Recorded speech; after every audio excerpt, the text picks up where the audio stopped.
Let's get the latest on this now from political strategist and analyst Rina Shah that joins us on the programme. Evening, Rina.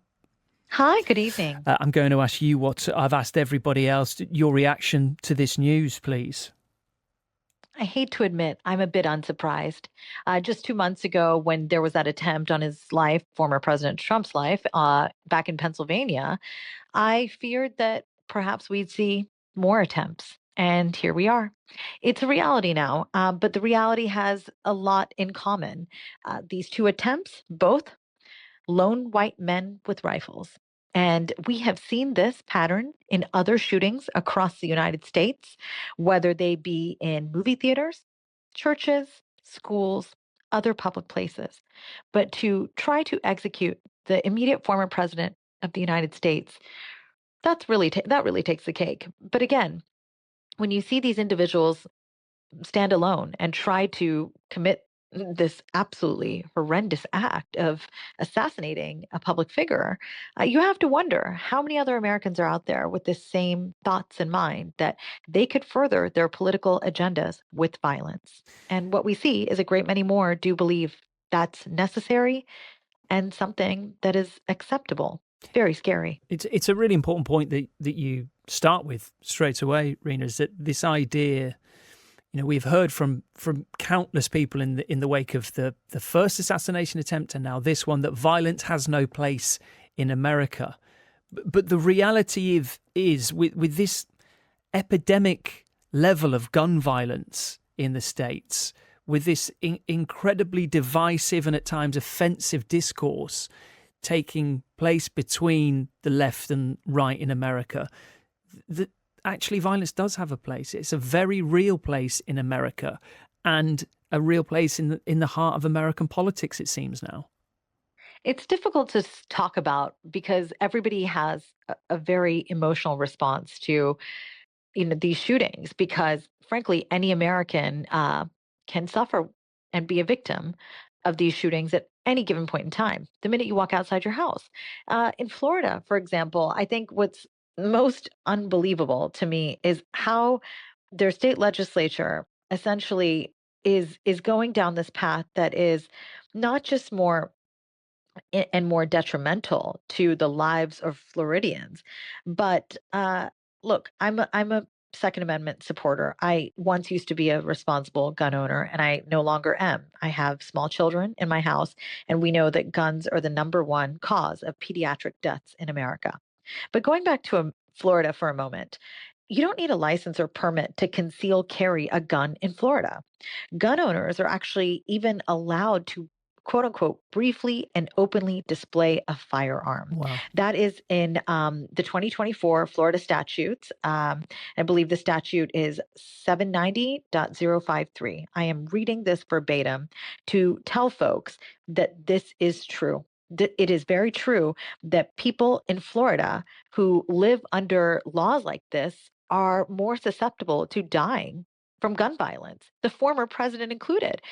This is a Secret Service agent opening fire at this suspect who was pointing a rifle through the bushes at the immediate former president of the United States, Donald Trump, while he was golfing, should be a moment that really startles all of us. But unfortunately, we have become desensitized in a way as a country. As an American mother, I too have grieved the many hundreds of lives of children lost in school shootings. But what can I say? I have become a bit numb as I drop my children off to school in the morning. I don't know what to worry about that day. But I do worry that when I read the facts of my fellow Americans answering surveys, and 23% of them in a recent survey said that they believe it is a right and proper thing, a patriotic thing, if you will, for Americans to resort to violence in order to achieve a political outcome. That is a jarring figure. And I don't know how we reverse course on this, frankly, if our elected lawmakers lack the political will to do something as simple, I believe, as ban assault weapons. We used to have a 1994 assault weapon ban that did not get renewed by Congress. And so there needs to be a real turn in the road, and we have not yet seen it. And until we do, we will continue to see assassination attempts like this take place and shootings in public places take place across the United States. I'm looking at the latest figures now, Rena, and this year alone, 385 mass shootings. And that's an incident in which 4 or more people were killed or injured. So actually, gun violence is way, way more than that. Last year, over 600. The year before, over 600 mass shootings. The year before that, nearly 700 mass shootings. But then I've already seen in the wake of this, Trump supporters saying the Democrats are going to try and take our guns away.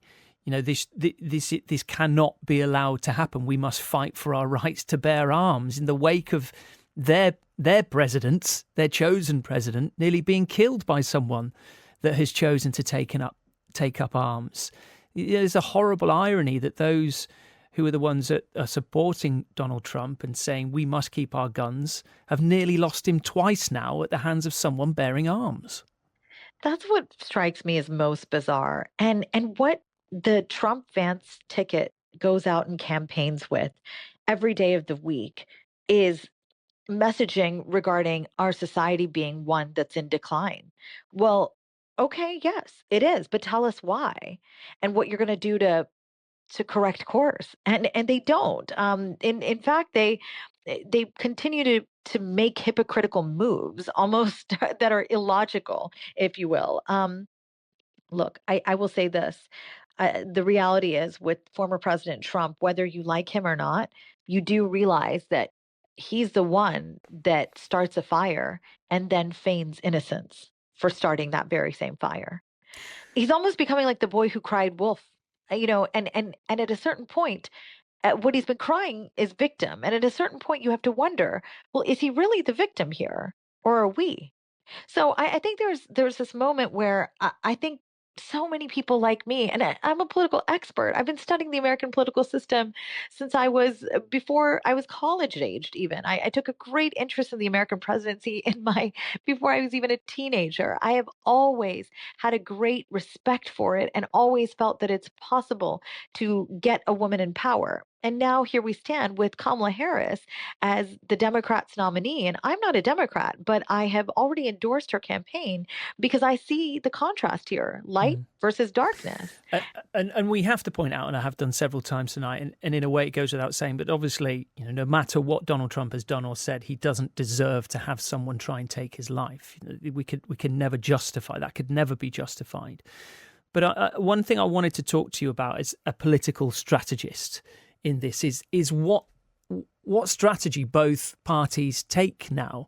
As uncomfortable as it is to talk about people trying to make political hay out of this, they're both going to try and do that. That's the world in which we live now, especially politics, isn't it? And what approach will both parties be taking in the wake of this, trying to use this in the run-up to that election in 2 months' time?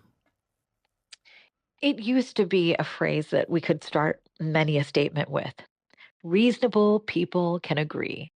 That phrase doesn't apply to how we speak about the problems that are facing our nation today, because it does feel, if you turn on any news outlet in the US, that we are a divided nation that may even perhaps be on the brink of civil war.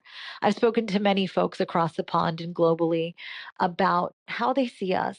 Are we really a superpower when it seems the problems within our borders are spilling out? That you can see the frustration on everyday Americans about how our leaders don't really reflect what's most ailing us. The kitchen table issues that we often campaigned about and on, no longer do we hear solutions to them as much as we used to.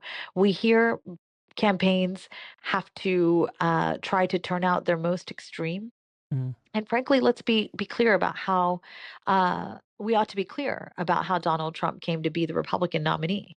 It's because we have too many closed primaries elections across the U.S.